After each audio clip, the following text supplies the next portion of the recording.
Bismillahirrahmanirrahim. Assalamualaikum warahmatullahi wabarakatuh. Alhamdulillah wassalatu wassalamu ala asrofil anbiya'i wal mursalin wa ala alihi washabihi ajmain, amma ba'du. Perkenalkan, nama saya Nadia Amilza dan rekan saya bernama Trinanda Hoirunisa dari kelompok 3. Di sini saya sebagai pemateri ingin menyampaikan materi tentang pengertian ilmu ma'ajim, macam-macam mu'jam, kamus kata, kamus makna, dan kamus sejarah. Ilmu ma'ajim. Leksikologi atau ilmu al-ma'ajim menurut Dr. Ali Al-Qasimi adalah, bisa kalian baca sendiri. Leksikologi atau ilmu kosakata adalah ilmu yang membahas tentang kosakata dan maknanya dalam sebuah bahasa atau beberapa bahasa. Ilmu ini memprioritaskan kajiannya dalam hal derivasi kata, struktur kata, makna kosakata, idiom-idiom, sinonim, dan polisemi. Leksikologi dalam bahasa Inggris dinamakan lexicology, yang berarti ilmu atau studi mengenai bentuk, sejarah, dan arti kata-kata, sedangkan dalam bahasa Arab leksikologi disebut dengan ilmu al-ma'ajim, yaitu ilmu yang mempelajari seluk-beluk kamus. Menurut bahasa, leksikologi berarti dari kata leksikon, yang berarti kamus, mu'jam atau istilah dari sebuah kamus atau ilmu. Menurut istilah, leksikologi adalah ilmu pengetahuan yang mempelajari seluk-beluk makna atau arti kosakata yang telah termuat.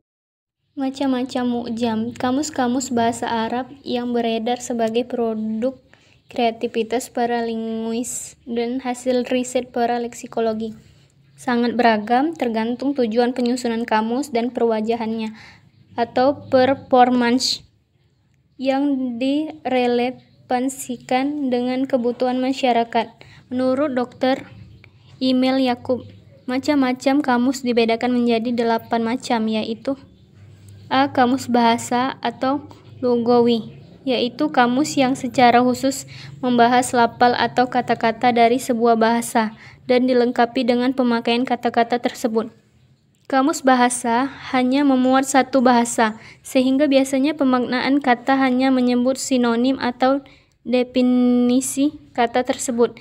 Misalnya kamus Al-Munjid, kamus Muhtasor, As-Sihab, kamus lengkap Inggris, dan lain sebagainya. B. Kamus terjemah, disebut juga kamus masdujah atau campuran, atau kamus bilingual, yang memadukan dua bahasa untuk menentukan titik temu makna dari kosakata. Kamus terjemah memuat kata-kata asing yang kemudian dijelaskan satu persatu dengan mencari padanan makna yang disesuaikan dengan bahasa nasional atau bahasa pemakaian kamus. Dalam penyusunan kamus terjemah dibutuhkan skill penyusunan yang mumpuni di bidang ilmu terjemah dua bahasa atau bilingual secara baik. Pada dasarnya, kamus terjemah tergolong kamus yang paling dulu ada, sebab bangsa Smith di Irak pada tahun 300 Masehi telah lama mengenal kamus terjemah. C. Kamus tematik atau maudu'i, disebut juga kamus maknawi, karena kata-kata yang terhimpun di dalam kamus disusun secara tematik berdasarkan topik-topik tertentu yang memiliki makna sebidang. Misalnya untuk tema lounge, warna, dimasukkan kata ahmar, merah, azra, biru, dan seterusnya. Untuk kamus tematik, penyusunan mengklasifikasikan kata-kata yang memiliki makna serumpun ke dalam tema-tema tertentu. Karena itu, kamus terjemah juga disebut kamus maknawi, sebab eksistensi sebuah kosakata terklasifikasi berdasarkan maknanya.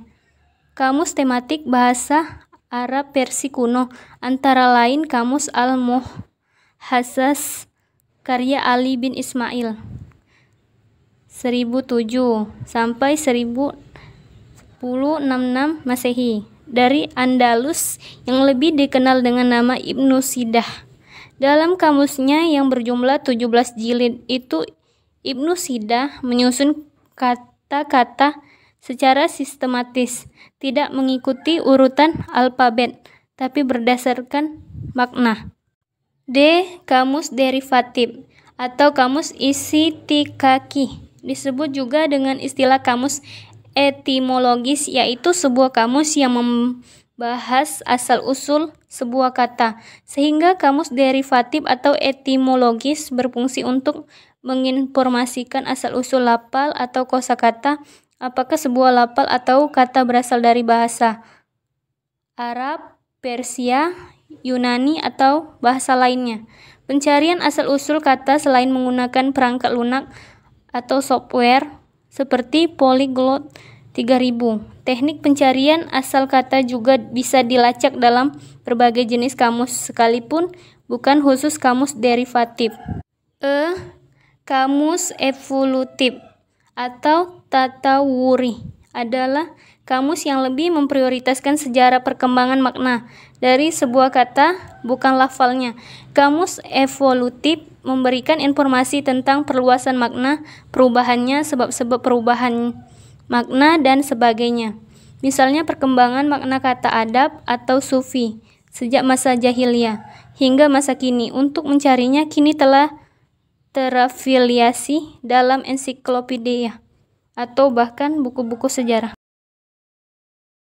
F. Kamus spesialis atau tahassusi, yaitu kamus yang hanya menghimpun kata-kata yang ada dalam satu bidang atau disiplin ilmu tertentu.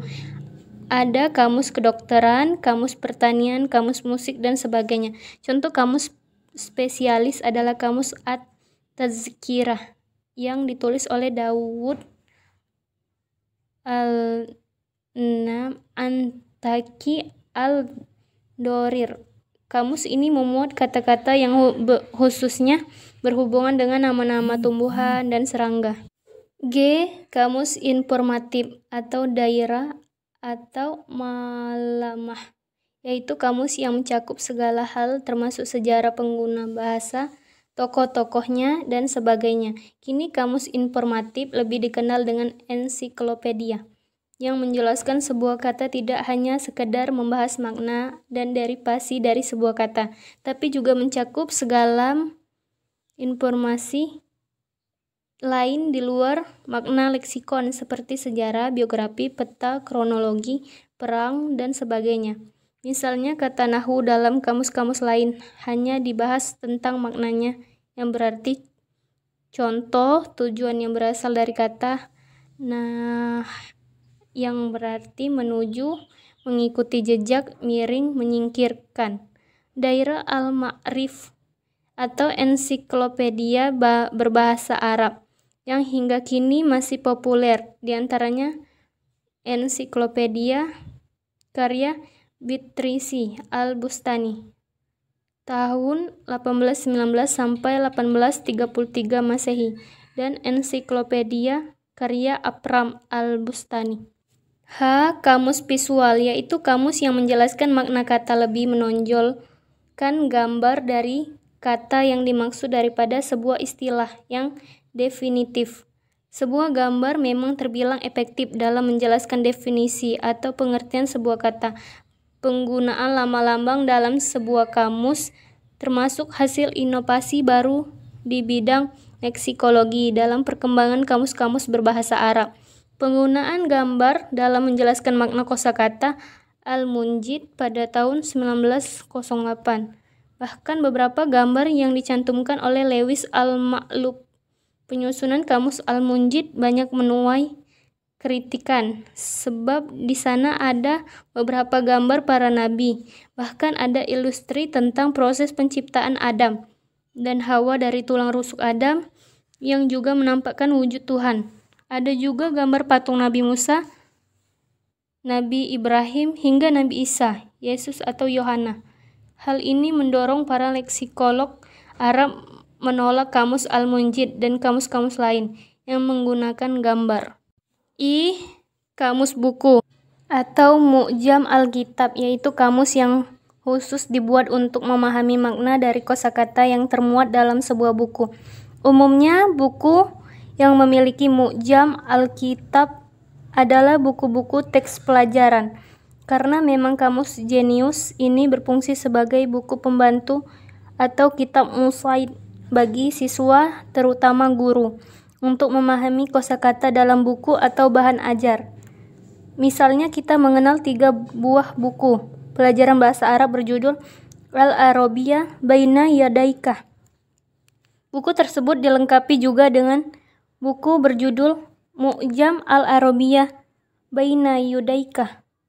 Buku itu membantu untuk memahami kosakata yang terdapat pada buku ajar dan terbatas pada materi buku ajar. Kamus digital, yaitu perangkat lunak komputer atau software yang memuat program terjemah atau kamus bahasa yang bisa dijalankan melalui media elektronik seperti komputer, handphone, PDA, dan perangkat lainnya. Software kamus digital dinilai lebih praktis dan mudah dijalankan oleh pengguna kamus, dan biasanya operasional kamus digital hanya menggunakan sistem Al-Nutqi. Sekalipun demikian, kelebihan kamus digital terletak pada muatan entry atau kosakata yang jumlahnya tak terbatas.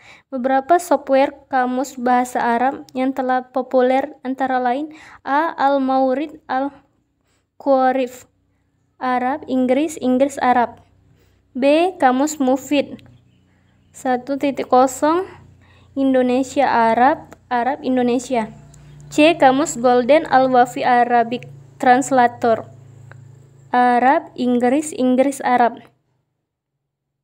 K.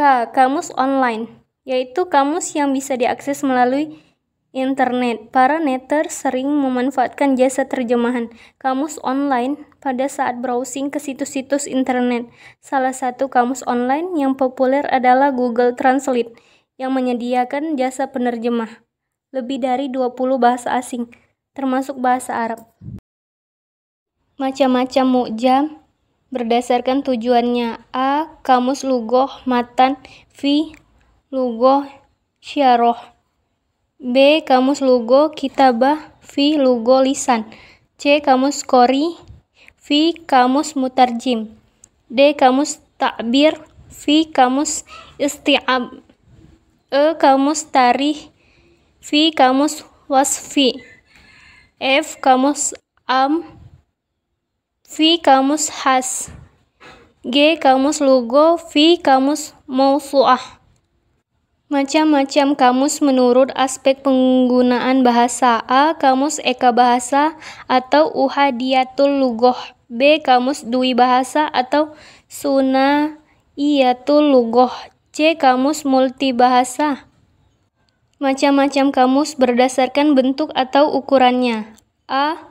Kamus saku atau Mu'jam al-Jaib, B. Kamus ringkas Mu'jam al-Wajiz, C. Kamus sedang Mu'jam al-Wasit, D. Kamus besar Mu'jam al-Kobir.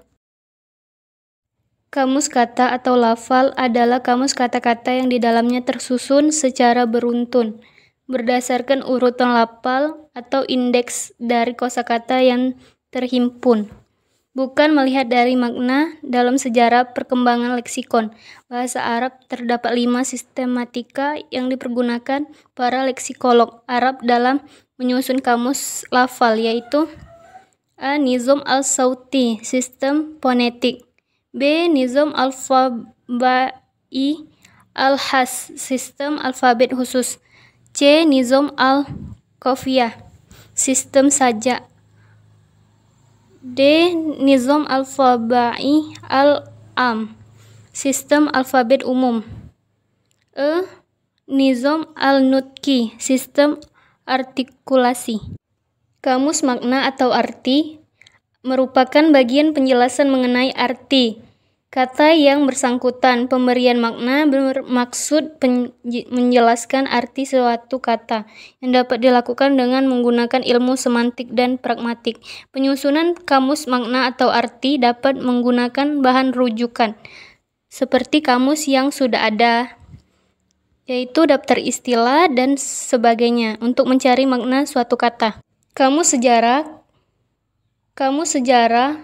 atau kamus tentang prinsip-prinsip sejarah adalah kamus yang tidak hanya membahas arti kata-kata di zaman akhir, tetapi juga perkembangan historis dari bentuk dan artinya. Ini juga dapat menggambarkan kosakata dari tahap awal perkembangan bahasa tanpa mencakup penggunaan saat ini sama sekali.